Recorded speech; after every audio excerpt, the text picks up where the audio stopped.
Hey Craft Test Dummies, it's Sarah here with Mr. Ken Oliver, and he's going to show us his brand new line. And firstly, he's going to show us his new awesome color burst inks that I cannot wait to show you guys. So how's it going, Ken? What do you got for us? Great. The CHA show is amazing, and I couldn't be happier to share Color Burst with everybody at Craft Test Dummies.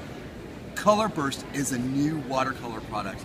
There's no doubt that watercolor backgrounds are beautiful, and lots of people really want to try to learn watercolor, but you might be afraid, you might think there's a lot of technique involved. I'm here to tell you it's as easy as spritz and sprinkle. It's really fun. I'm going to show you now exactly how easy it is to get these beautiful backgrounds. So I've got my watercolor paper laid out. I'm going to give it a good spritz of water. Get my paper nice and wet. Then I'm going to use Color Burst to create that beautiful background I just showed you. I'm going to just sprinkle some Color Burst powder right onto the wet watercolor paper and let it do its magic. And our Color Burst water based? It's a watercolor product, yes. Okay. Isn't that amazing? That is so cool. So now I've only put down 2 colors, and I'm going to go and add some blue just to kind of give us some dark areas. Look at that. Isn't that awesome? That is so cool. So now we could let it dry like this, or I could go back and work that pigment a little more. So I'm going to work a little more just by spritzing a little more water on it. And see how that really makes it move around the page?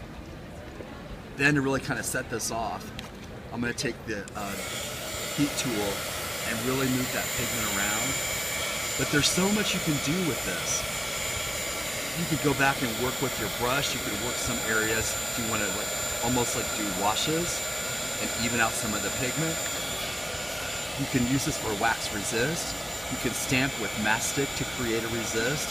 You can sprinkle salt on your pigment. The salt will naturally pull the pigment out, and it's really cool. There are so many things you can do with this. Now this will take just a minute to dry.